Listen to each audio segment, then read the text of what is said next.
Hello, Martin Camden here. Right, well, this is video number 3.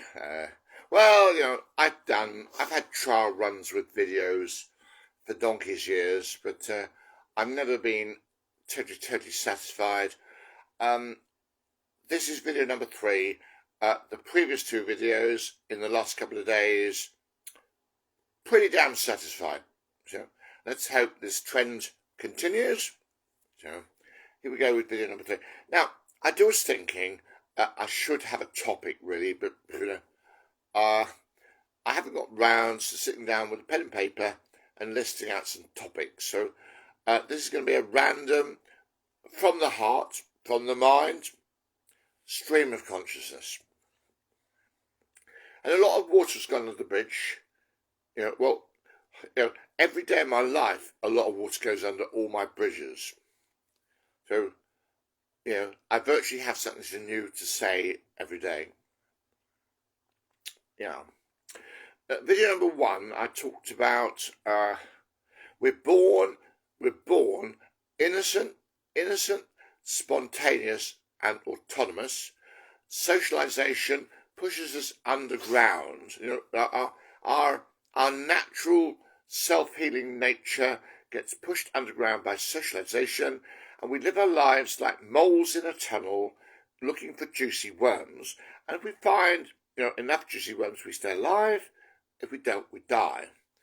And the aim of life, the meaning of life, the aim of life, what all people are aiming for, whether they know it or not, is to get out of this mole tunnel and re-emerge into the sunshine. That was video number 1. What was video number 2? I did last night. I was feeling quite subdued, and it was the middle of the night, and I can't remember what I mentioned. Never mind. I don't mind. People can watch as little or as much of my stuff as they like. I think my first video was about 42 minutes long. I'll try to keep them shorter than that. My second video last night, I think I might be wrong, about 25 minutes. And today, I thought there was a timer on the screen in front of me, but there bloody isn't. So I just have to play it by ear. I'll wrap up when it feels right to wrap up. Now, where shall I start? Well, I'm here with Andrew, he's got his own agenda that he's attending to in parallel to me attending my agenda. And we had a little chat where I'm reminded that my driving force is child abuse. And a lot of child abuse is unaware. We think all parents, most parents, the vast majority of parents, want to do the best by their children. They want to, every good thing that happens to them, they want to pass it to their children. Every bad thing that happens to them, they don't want to pass it to their children. And, I've mentioned before, probably in video 1, the Philip Larkin poem called This Be the Verse. Now, I never remember things verbatim, but I can give you the gist of, there's 2 verses, but I can give you the gist of the first verse, which is absolutely spot on. I've said it before, here we go again. They fuck you up, your mum and dad. They may not mean to, but they do. They pass on all their hang-ups and a few extra just for you. Now, this is incredibly profound. If you don't want this to be true, you'll probably find an excuse to end this video. Stop listening to me now and go and make a cup of tea, tidy the bedroom, do the housework, go shopping, whatever. But that's okay. It's okay. I believe on my deathbed advice. I have something called deathbed advice. I have a vision of my death. I want to be lying in bed, close to death, hopefully not in too much pain. Hopefully, if there's pain, the doctors are giving me morphine, which is pretty normal in a first world country. But in a third world country, if you can't afford the morphine, you're fucked, Horrible death. I digress.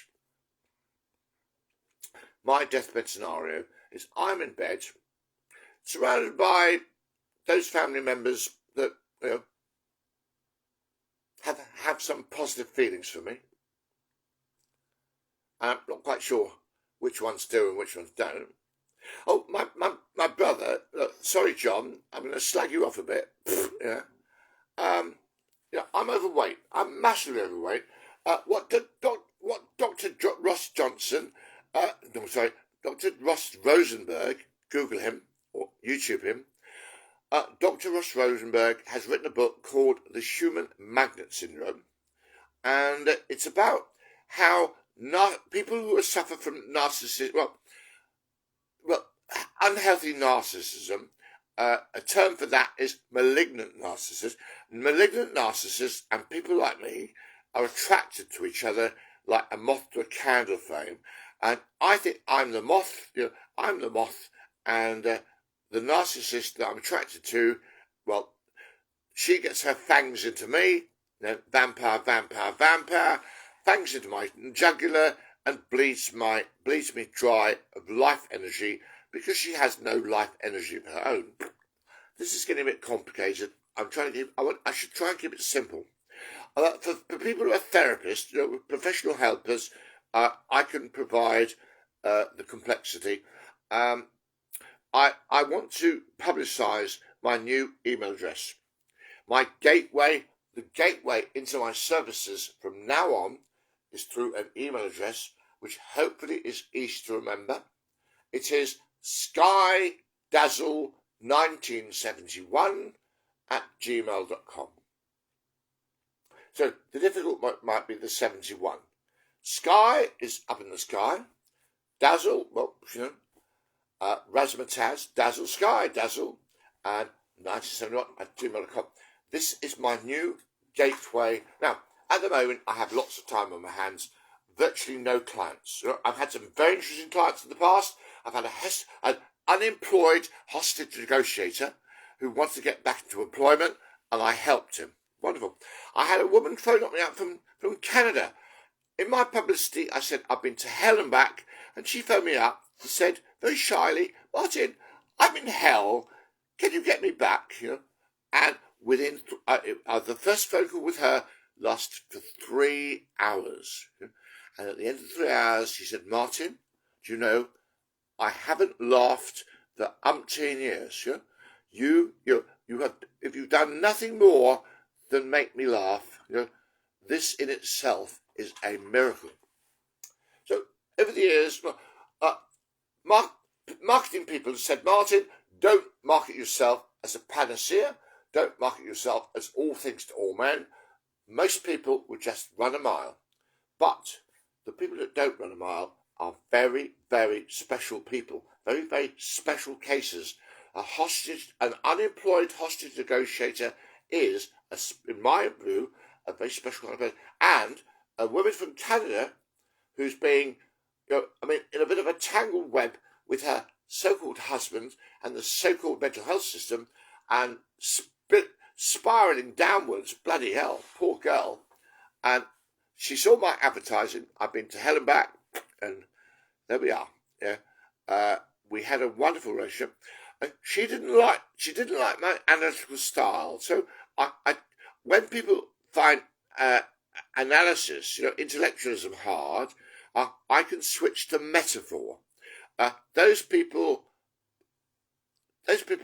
who are not too happy about overthinking things, metaphor is a very good way of communicating. Anyway, where was I? Child abuse.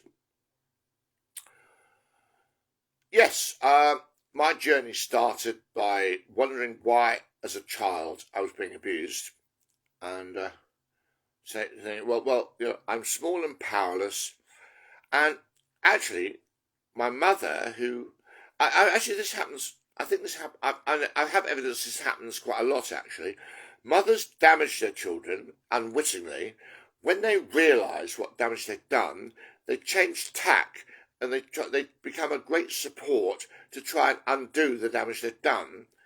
And in my case, my mother realised the damage she's done to me, and so therefore she didn't do the same damage to my brother, who's 2 years younger. The birth order is very important. I have never found a good book about birth order, but I know they exist.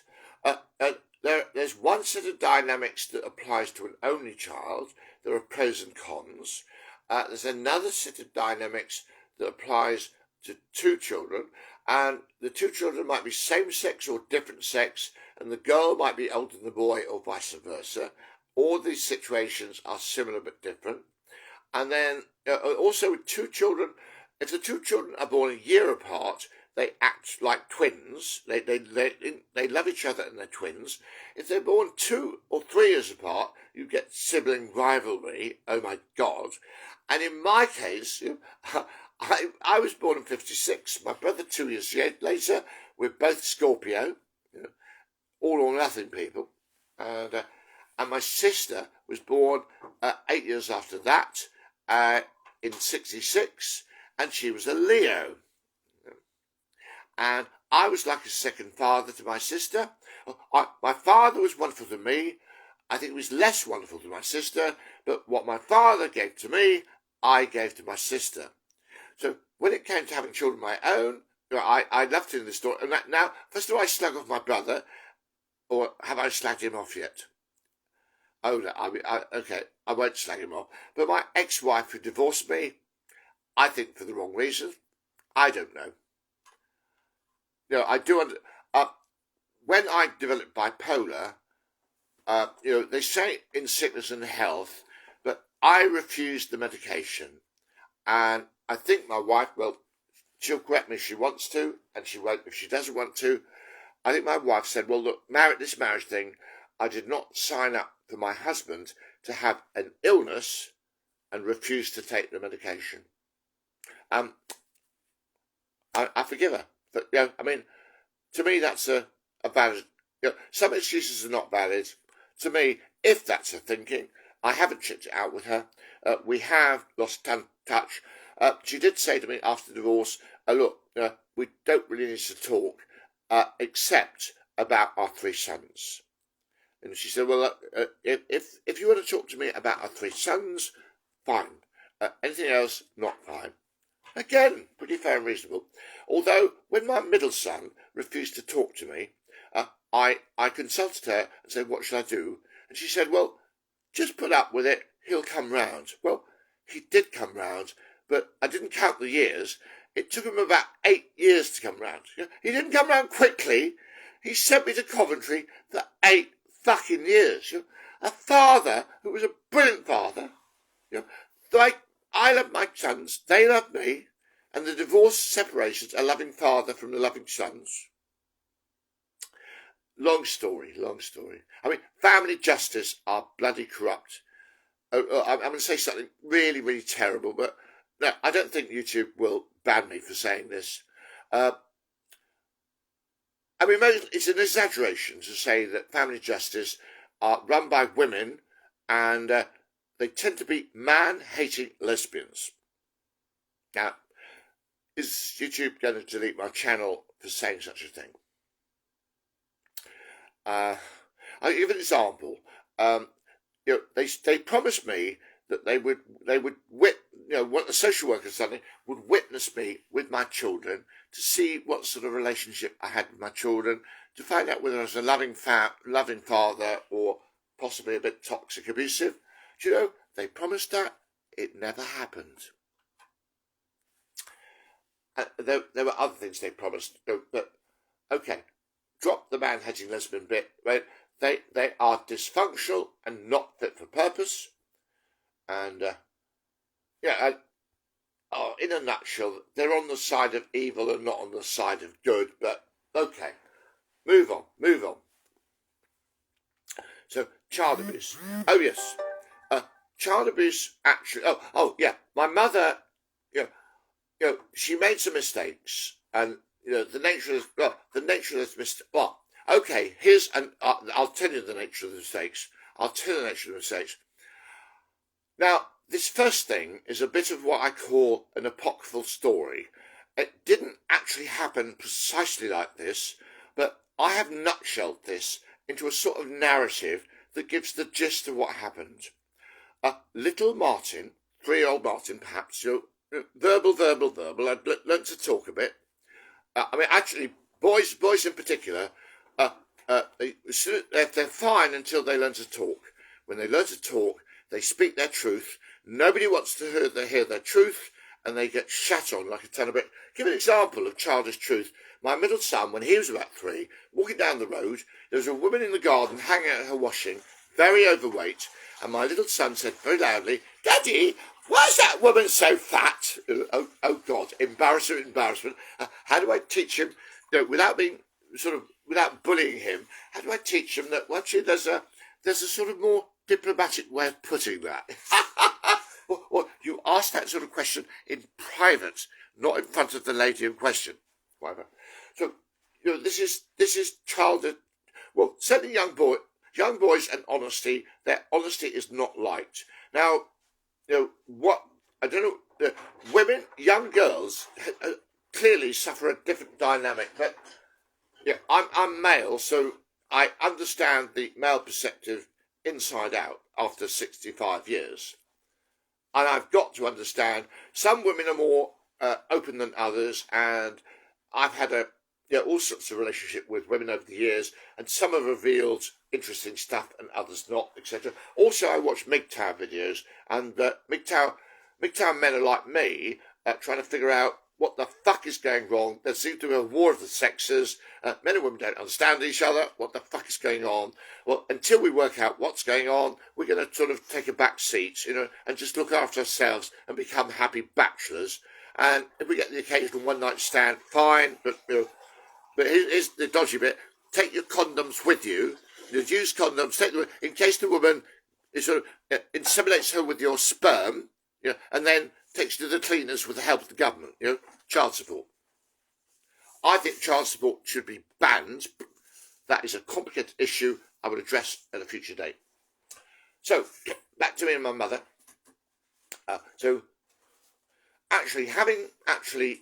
Here's the apocryphal story. Little 3-year-old Martin said, "Mummy," and this is a massive exaggeration to make the point. "Mummy, why are you so angry?"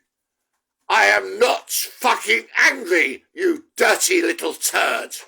Well, massive exaggeration, but the emotional impact of that is horrendous. That is, okay, I dramatise for effect to hit you between the eyes with the enormity of the issue. The actual story obviously didn't happen just like that, but the emotional impact was just like that. And then, another story my mother told me. This is when we were adults. All adults in the pub together. My mother, me, and somebody else. I can't remember who. I said to my mother, I'd had a chat with my father. My father said my mother was she was a bit of a cold mother. My father's words to me in private were, your mother was not the sort of mother to bounce a baby on her knee. So, okay, adding everything together, and it was in the pub, had a few drinks, me, my mother, and somebody else, another family member, can't remember who. I said to my mother, "Mum, I think you were guilty of being of being too cold for my liking, And he said, "Oh no, Martin, you were the cold one. You were the cold one. Do you know, Martin, I came to you when you were about 3 years old in floods of tears because of the way your father was treating me. And I put my arms around you, Martin, and I said, 'Martin, what should I do? Your father is so nasty to me. Your father is making my life horrible. Martin, what should I do? What should I do?' And she said that little Martin just coolly and calmly disengaged from her embrace and calmly walked away. Very wise, sensible self-preservation. And to my mother, that was a sign that I was the cold one. Now, this again, whether you can see this or not, I don't care. If some people see this, this is great. If somebody knows what I'm talking about, this is great. If a large number of people know what I'm talking about, it's even greater. Okay? My mother went to her grave not understanding. Well, I mean, the first example, I probably didn't run past her, but this one I did run past her, and I think it's pretty damn obvious that that's child abuse. What do you call it? It's smother laugh. Dumping. I call it dumping. Parents who emotionally dumping, an adult emotionally dumping on a child is, absolutely gargantuan abuse.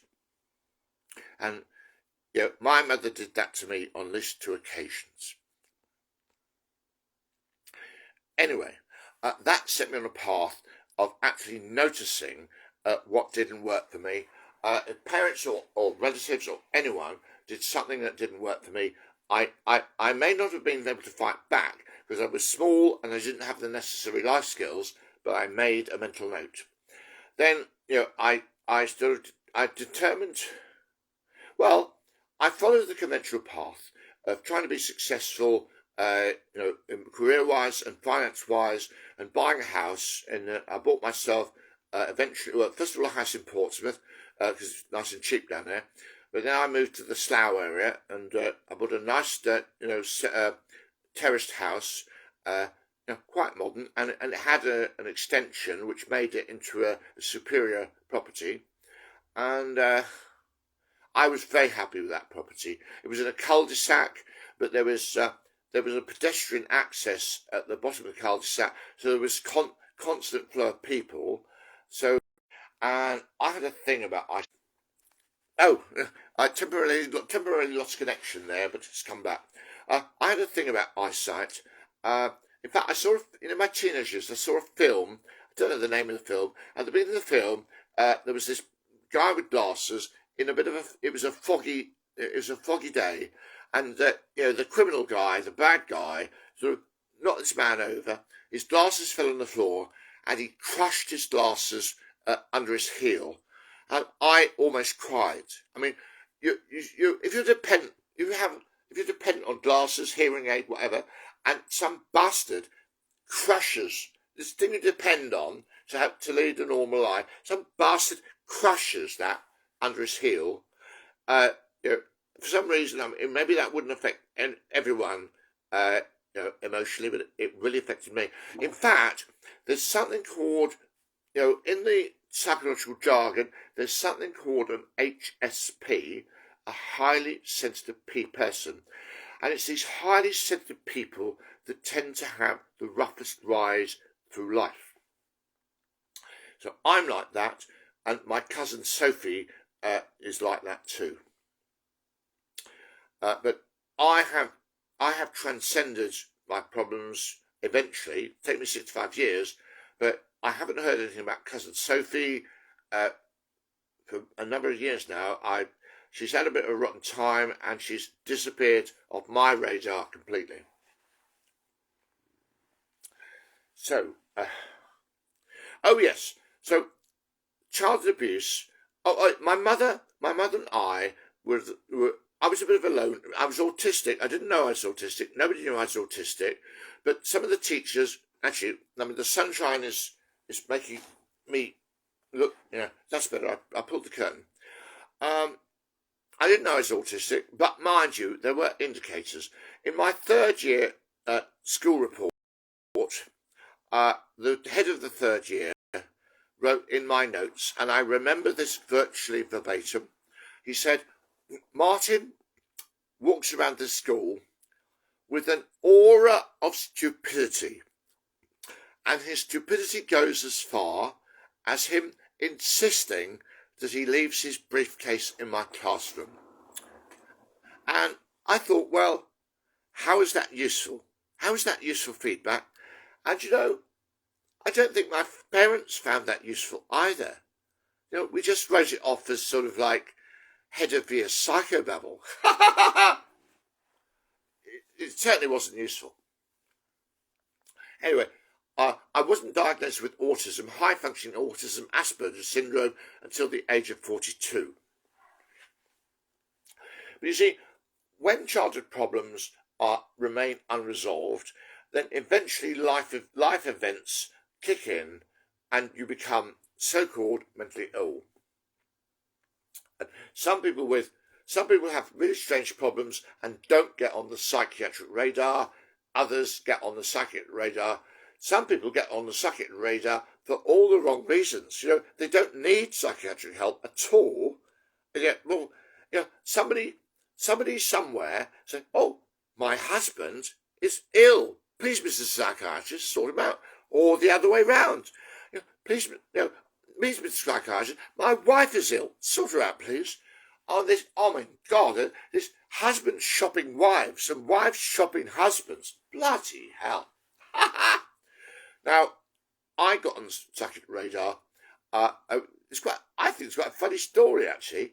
I was sort of having unusual thoughts, and one of my unusual thoughts was that I thought I'd messed up my sister, my little sister that I loved, and she loved me. And my sister told me that, you know, she was 8 years young. She was 10 years younger than me, and 8 years younger than my brother. So whilst me and my brother at school, she was home alone and getting bored. And my sister said, well, she really looked forward to me coming home from school, because I was a second father to her. We played games together. We had fun together. I was a bit of an educator. I educated her. And I remember on one occasion, I was lying down next to her in bed and making up a story about this bear or going on some kind of journey. And we were both killing ourselves with laughter. Wonderful relationship. And, however, one thing I've got to say is my mother knew I had, so I was autistic, I was a bit of a loner, didn't have any proper friends, you know, but I muddled through and I had my compensations. I was good at maths, good at sciences. My family was very musical. My father taught me everything about music. I was very musical. Eventually, my father bought me a flute. I got to be very good at flute. I played in wind bands and orchestras, and in fact, in one orchestra, we did a concert, and I played a beautiful piece of music. I think it's Mozart, and it's mainly flute and harp, and I can sing it. You know, some people know this. And the flute part goes la la la da da da da da da la da da da da da da da da da la la la da da da da da da da la la la da da da da, and the harp is going da da da da da da da da da. Flute and harp is a beautiful composition, and you know, I got a compliment after that from a clarinet player who I hardly knew. She came up. She knew me from other bands. She came up to me and she said, "Martin, until today, I thought you were just another ordinary flautist." Wow, that did it for me. So I got through childhood, you know, with my musical I knew I was good at maths, I knew I was good at science, and I knew I was good at music, and the music gave me an emotional dimension to my life. Without music, you know, I'd have been perhaps more of a nerd than I am a bit of a nerd or geek. You know, I love that TV program, a dating program, Beauty and the Geek. You know, and they put these beauties and geeks together, and they spend a bit of time together. And the beauties really get to appreciate the geeks. They didn't realise how wonderful geeks can be, and the geeks come to appreciate the beauties, even though some of the beauties are a bit of an airheads. But the geeks end up loving the beauties, and the beauties end up loving the geeks. Well, a lovely programme. I mean, there must be episodes of that on YouTube that are worth looking up. Now, perhaps I'm giving, I mean, I could give you an almost infinite amount of information, but I want to keep this relatively short. Now, so basically, unresolved childhood trauma shows up as peculiarities. British people had, maybe not today, but when I was a child, there were quite a few adults who were eccentric, and we British were in those days known for our eccentricities. I've come across so many women, women, and eccentric, and it's laughed at. Oh, how cute, how quaint! This is British eccentricity. How wonderful! And I think there's less of that around today. But what's my point? Eccentricity is a survival mechanism. If you have unresolved childhood issues, unresolved trauma history, it shows up in coping and protesting techniques, coping and protesting behaviours, and maybe eccentricity is a great coping mechanism. Anyway, so basically, sooner or later, if you've got unresolved childhood issues, you manifest symptoms that might get you sucked into the mental health system, and then, would you believe it, the abuse starts all over again, the same abuse, but this time it's coordinated by an army of psychiatrists. In childhood, it was just the odd parent, the odd guardian, the odd relative, the odd teacher, making your life hell, or the odd headmaster making your life hell. I could tell you a lot about my grammar school headmaster, but not now. But if you're actually even worse, long story, I hit my mother-in-law. Mother-in-law jokes, they're not funny. Mother-in-laws are some kind of linchpin. I had a better relationship with my mother-in-law than with my wife, and I sat in the car one day with my mother-in-law, and she said these immortal words. She said, "Martin, I would take your side against my daughter, but the trouble is I love her." Slight twist of the truth. No, her name was Joyce. Joyce, you're scared of losing your daughter's love. Your daughter currently treats you with respect. If you take my side against her, you will lose her respect, and you can't survive without your daughter's love. So you want to stand up for me, but you can't. You're not allowed to. Anyway, mother-in-law jokes. We don't hear many mother-in-law jokes these days.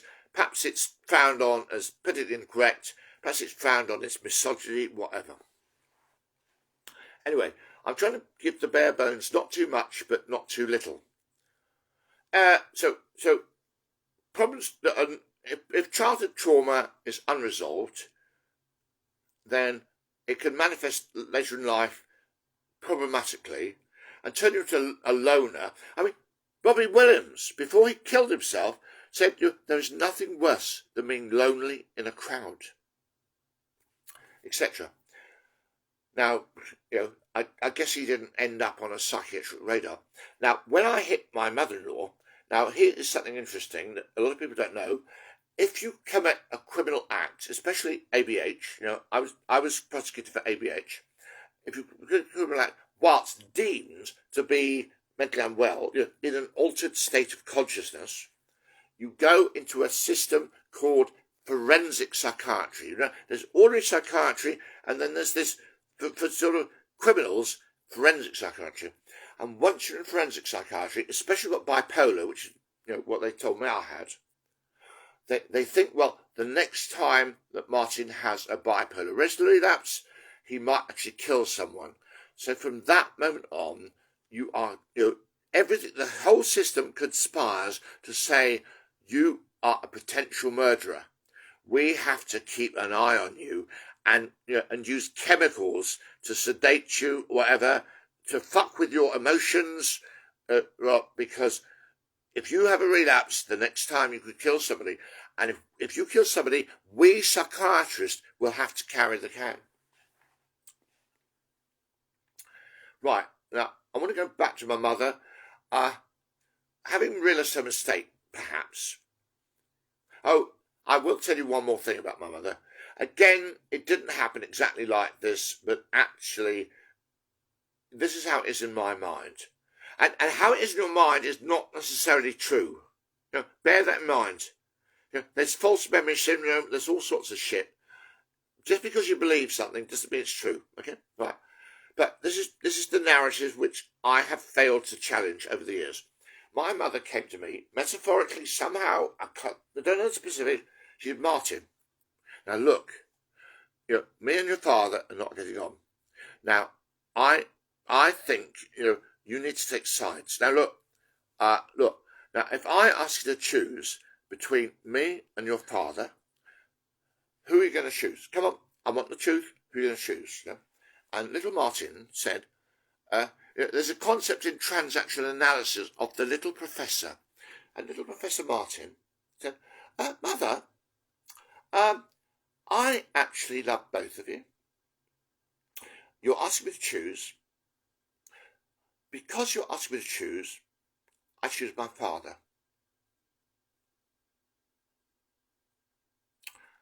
Pause, dramatic pause to let it sink in. Mother, I love both of you. You're different people. I love you in different ways. I love you, both of you. I'm glad to have both of you in my life. But you're asking me to choose. Quite forcefully, you're asking me to choose. Because you're asking me to choose, my father's not asking me to choose. You're asking me to choose. Because you're asking me to choose, I choose my father. And it's life events. Landmark Education says, in childhood up to the age of 21, there's always three absolutely life-changing decision moments. And I guess that was one of mine. Anyway, after that, my mother and I had a very, not really an emotional connection, but she was very good at teaching me domestic science. She ran she was a traditional housewife on a shoestring budget. And on a shoestring budget, she did very well. She did her own cooking, made her own pastry. She taught me, she taught me everything she knows. I mean, she taught me how to cook. She taught me how to organise the kitchen. We went shopping in Sainsbury's together. She taught me how to make a small budget go a long way. We shopped for bargains. In fact, weekly shopping at Sainsbury's was like the highlight of a relationship from my point of view. Also, she was an excellent piano player, and really, with hindsight, I didn't appreciate her piano playing enough. I mean, when I now listen to piano music, classical on YouTube, I get very, what's the word? Nostalgic, perhaps, sentimental. I thought, well, bloody hell, my mother she studied at Lambda Music College. That's where she met my father, and she didn't pass her piano test. Sadly. But she had an enormous repertoire of classical music. All the classic, Moonlight Sonata, Mozart, Beethoven, everyone, Schubert, whatever. And her sight reading, she was absolutely excellent at sight reading music, and she was in high demand for amateur operatics as the piano accompaniment for rehearsals and things.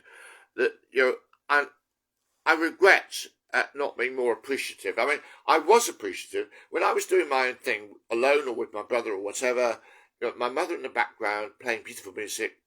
I mean, it was there in the background. I loved it. It was in the background. I loved it, but it was never in my foreground. I never went to my mother and said, Mother, I love that. Play it again. Oh, give me more. I love it. I mean, if I had my life over, I would do that, But one thing I remember with my mother, as an adult, after getting sucked into the mental health system, I ended up living with my mother for 4 years. Wonderful to reconnect with my mother as an adult, 4 years adult to adult. Very wonderful experience. And I remember, just again, a bit of music. We both love Rachmaninoff's Second Piano Concerto. 3 movements, absolutely complex and beautiful and moving and stirring. And we sat in silence together in her living room, listening to the whole of Rachmaninoff. I mean, Rachmaninoff is not everyone's cup of tea. In fact, opera seems to be becoming less and less popular. I mean, except opera at the Royal Opera House, when you get these sort of people who are opera fanatics, and they after somebody's done a beautiful scene, bravo, bravo, bravo. I mean, I've been there with my friend Alexander, or whatever, but never mind. So let's try and encapsulate all of this. One important factor in childhood is my mother. My mother knew I had problems socialising. She knew I was a bit of a loner. She knew I was lonely. She knew I had compensations, and the compensations kept me going. Both my mother and I agree that when I went to university, I would meet like-minded people for the first time in my life, and my life would actually start. And I got to Bristol University, and my mother and me, we were both right. That's exactly what happened. I met up with a bunch of people, a bunch of young men, sort of very similar, I know, geeky, nerdy, whatever, and we enjoyed each other's company and discussing and playing cards, and the whole residence had a snooker table and squash courts, and that side of life. Finally, I had something worth having, on that side of life. And my music, I tried to join the university orchestra, but I wasn't good enough. There were other people better than me. So the musical side of my life died a bit of a death temporarily. Anyway, so I would write that actually, well, look, survive childhood and, university, you start, and it was a new start. Now, incidentally, at university, I bumped into a group of Buddhists who practiced a kind of Buddhism called Nichiren Buddhism. I think there's two flavours, Nichiren Shoshu and Nichiren Daishonin, and they chant Nam-myoho Renge-kyo, Nam-myoho Renge-kyo with worry beads, rosary beads, Nam-myoho Renge-kyo, Nam-myoho Renge-kyo, Nam-myoho Renge-kyo. And I did that once for 3 hours alone in my bedroom, and the Christians thought that Satan himself had taken up residence, and they kept coming round and offering to pray for me, and I said, yes, please, you can pray for me. So that was the beginning, perhaps, of my spiritual journey. Right.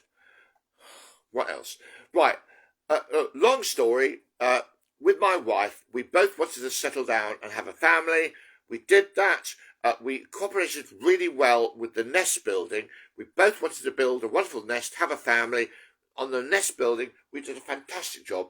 We bought a lovely bungalow, a lovely big bungalow in the countryside, right next to National Trust woodland. Absolutely, for me, idyllic. My wife was okay with it too. We even had the central heating with solid fuel. So I used to, with the next door neighbour, we used to chop up trees into pieces of wood, and we also got some coal, and a mixture of coal and wood made the central heating nice and hot. Very rustic, rural, different, etc. Eventually, my wife persuaded me to change to oil-fired central heating, but whatever. So first child came along, fine. Except I think he developed autism, and possibly because of me. I think my father was undiagnosed autistic, undiagnosed manic depression. I was undiagnosed autistic, but eventually I got full-blown bipolar. Thomas, who was an actor, option. Oh, here we are. Sorry, I had a bit of an internet interrupt, so we're back again. Sorry about that. Yes, my father had a good friend from South Wales called Talford Thomas. He was an actor, and he was in a few TV shows, and he did work with Ken Dodd, although he got a bit pissed off with Ken Dodd, because Ken Dodd asked him to drop his trousers, and Talford thought that wasn't funny, so he gave the middle finger to Ken Dodd. But my father and Uncle Tal were in Alder's department store, apparently. I don't remember this, but I'm told the story. And Uncle Tal went to say, "Oh, Leighton, my father's name is Leighton, can I take Martin to see Father Christmas?" And my father said, "Tal, I don't think that's a good idea." "Oh, please, Leighton." "Oh, okay." He took me to see Father Christmas. I sat on Father Christmas's lap, this funny man dressed in funny clothes, and I punched Father Christmas on the nose. My father knew this would happen, but Oh my God! But this is autistics for you, and and my youngest son, my eldest son all three of them went to Montessori nursery school, which I recommend, because Maria Montessori was a child development education, like Jean Piaget, and Marie Montessori must have followed in Piaget's footsteps. The Montessori method is wonderful. I think all children should be subsidised to go to Montessori nursery school at least. And there are Montessori primary schools, there are Montessori junior schools, there are Montessori secondary schools, but that might cost you a bit of money. But I think Montessori nursery should be subsidised by the state. That's something I feel very strongly about. But the woman in charge of Montessori nursery school was a brilliant woman, and she explained the Montessori process to the parents, and it's brilliant. But she did say that my son Luke, every day at the nursery, he got a white piece of paper and painted it entirely black. And I thought, oh my God! I thought, Jesus, I'm putting too much pressure on my son. I'm hothousing him. I must stop. And I stopped hothousing him and backed off completely. And then Luke sort of very quickly found his own way. So I did the right thing eventually. But initially, I was teaching him algebra when he was tiny. I would say to him, Luke, if the letter A represents a number, then A plus A equals 4. What's the value of A? And, he could do that, simple algebra, but he could do it. What's the value of A? The value of A is 2. 2 plus 2 is 4. Oh, and he used to go to bed listening to a tape recording of his times table. 3 times 3 is 3. No, 3 times 3 is 9. 4 times 3 is 12. And he would listen to this, his bedtime, whatever. But this is autism for you. Yeah. Oh, and another funny thing we do, the family, me, my wife, and Luke and his brother, the third one hadn't been born, we went to Heathrow Airport to watch the planes. And I love planes, because I'm into technology. And when something as heavy as a house actually leaves the ground, I find that fucking amazing. And I said to Luke, look, Luke, there's an aeroplane. And he said, Dad, I know what an aeroplane looks like. Okay.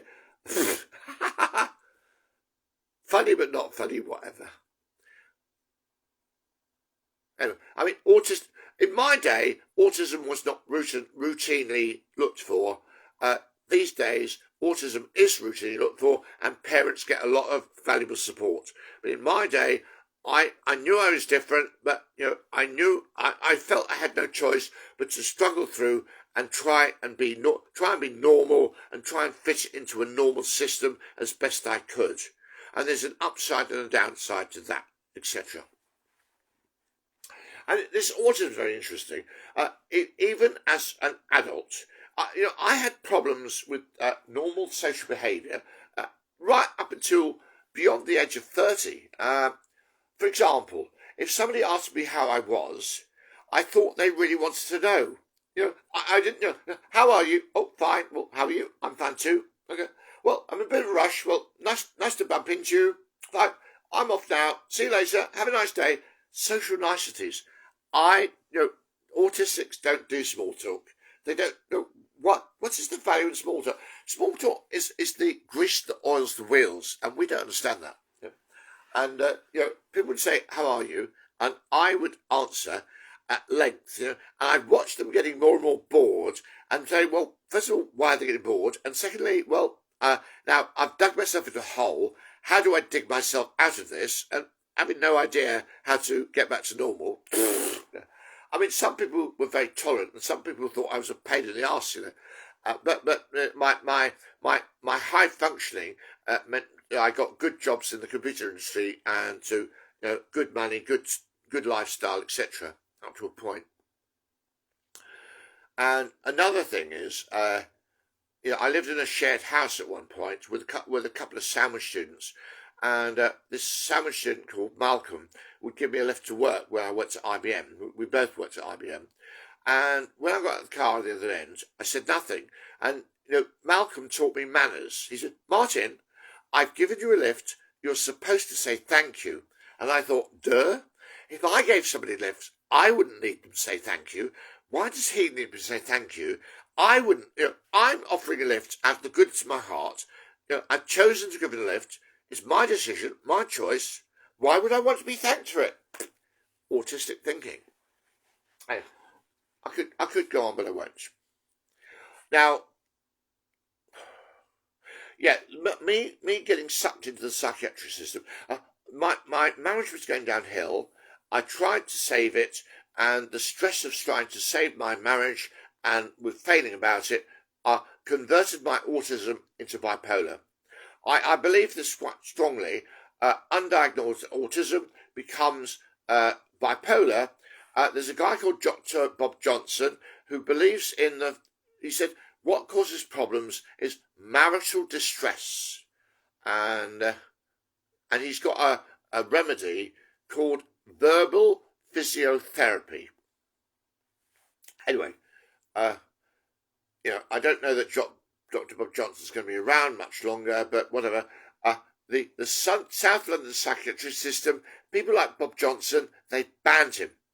Any enlightened psychiatrists get banned by the dysfunctional system. It's a conspiracy. It's a stitch-up. And I've tried to raise the alarm all over the place, and nobody is interested. You ask awkward questions never, ever, ever get an answer. Not even from the Care Quality Commission, the CQC, who are supposed to be the regulator for mental health. The CQC regulates small businesses like care homes very well. Big monoliths like the mental health system, ugh. A, they're out of their depth, and B, the Care Quality Commission don't have teeth. What is the point of a regulator without teeth? Okay. I'm getting close to the point where I've said everything I want to say in this video. I don't know how long I've been on air. Hopefully not too long. But, pause the video, come back to it soon, later, or never. There's no such thing as a wrong option, really.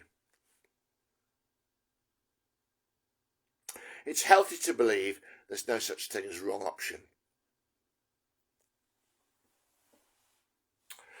So I got sucked into psychiatry. So I started off trying to figure out what the causes of child abuse, and my journey through life took me into conflict with the mental health system. What happens, my onset of bipolar, is I went high. It wasn't bipolar, it was unipolar. I went high and stayed there. I was happy. I was dancing around the house. My middle son thought, he was quite young, said, Dad, what are you up to? What are you up to?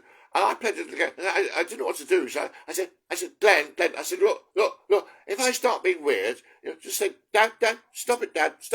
And I promise you I'll stop it, But, oh, God. And anyway, a long story short, my GP was called. My GP was out of his depth. He called the specialist, and they asked me to go into hospital voluntarily. I didn't want to go, but I felt so loving. I said, oh, I feel so loving. I don't want to go to hospital. I don't think it's necessary, but I'm so loving, and everyone wants to go to hospital, so I'm so kind and loving. I'll give them what I want, and I'll voluntarily walk into the ambulance and go to lovely hospital. I haven't been to hospital. I haven't been to a psych hospital before. It could be an interesting experience. Why not? So I ended up at the Waterford Hospital in Oxford as a voluntary patient. Now, several things happened there. First of all, the psychiatrist lost my confidence right from the start. They said, Martin, here's the bad news. Bipolar, I've got a tickle in my throat. A bipolar, you're probably stuck with this for life, and the best we can do is hold you together, give you brain altering chemicals to keep you stable enough to have an okay life. And I didn't like this idea because even as a child, I wouldn't take aspirin for a headache. It was not natural, so I didn't like it. But then they really went stupid. They compared the medication for bipolar with diabetes. Well, I'm sorry, I'm a scientist. That is bollocks, utter bollocks. Diabetes is actually pretty well understood. Mental illness is not understood in the slightest. So, when they compared bipolar to diabetes, I thought, who are these lunatics? I'm in the wrong place, I'm not going to take their advice, And then, of course, I didn't want to take the medication, so my wife said, well, I didn't sign up for my husband being ill and refusing to take the medication, so I'm going to divorce him, etc. Messy divorce. The other thing the psychiatrist said, oh, well, people with bipolar, they sometimes drive up the wrong side of the motorway. And I thought, well, I'm a responsible driver. I would never do that. This is bollocks. They're trying to snow me with bollocks. What the fuck is going on? Anyway, the next thing that happened is I was on the wrong ward. Hospitals have this system that certain wards correspond to certain geographic areas. I was on the wrong ward, apparently. They wanted to transfer me to another ward. So the nurse that came to me said, we're moving to another ward. And in my paranoia, I said, now, I didn't know then, a voluntary patient does not have to take medication. If you're sectioned, you do. If you don't take it, they'll pin you down to the floor and inject you. Yeah? And I didn't know this. I was new to the system. I didn't know this. This nurse, I asked her, I said, out of my paranoia, I said, well, look, when I move to this other ward, will they force me to take medication? She didn't answer the question, and she went away. So I panicked. I set off the fire alarm because, well, these days, psych hospitals don't have fire alarms that the patients can operate. This hospital, they actually, when I admitted, they pointed out the fire alarms. Stupid twats. I panicked. I set off the fire alarm. Everyone was evacuated, and I ran away. And I had the plan. The River Thames was nearby. I had this plan of swimming across the River Thames so that the tracker dogs and helicopters. I thought tracker dogs and helicopters would be after me. So I actually ended up. I threw away all my clothes, my underpants, and I swam across the River Thames. It was a nice, hot, sunny day. The water wasn't at all cold, and there were people in boats and having a lovely time. And I swam across the Thames and hid in the undergrowth in the other side of the Thames. And then, when it came to night time, I got cold and miserable. I had a conversation with God in my head. God told me that I had to kill myself to save the world. I found a piece of broken glass. I tried to cut my neck. I failed to cut my neck. I got miserable and said, oh my God, the world is going down the toilet because of me. And I handed myself in and ended up in hospital with one stitch to the mark, etc. And after that, it was downhill. From that moment onwards, it was downhill, downhill, downhill, downhill, downhill. Fucking hell.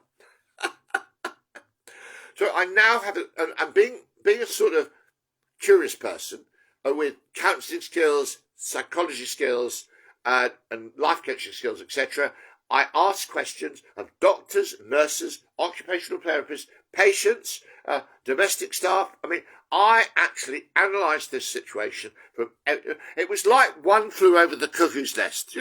I deep down, I was totally sane, and sometimes I acted. One of the techniques I did was I pretend to be stupid. I go and sit. Oh, what's this going on? Oh, they say, oh, what? Why are you doing that? I actually faked being stupid. I played the system plays games. I played counter games. I was determined to get to the bottom. Well, my new quest was not to get to the bottom of child abuse, but adult abuse in the psychic. Child abuse leads to so-called mental illness. So-called mental illness leads to being incarcerated by sort of teams of out-of-control psychiatrists. I mean, it's so ironic. They give you antipsychotics because you're out of touch with reality. The psychiatrists are the ones who are out of touch with reality, and they're suffering from what's called denial and projection. but nobody wants to know. Awful problems, awful problems. The more awful the problem is, the more the masses and the powers that be just don't want to go. It's going there is so distressing. Nobody wants to go there. Ha! Look, I've said enough for now. I think. I'm with Andrew. Andrew, are you listening to this? Yes. Any before I end the video, any comment you want to add? Put it on YouTube. He says put it on YouTube, which I will. Thanks for listening. Namaste.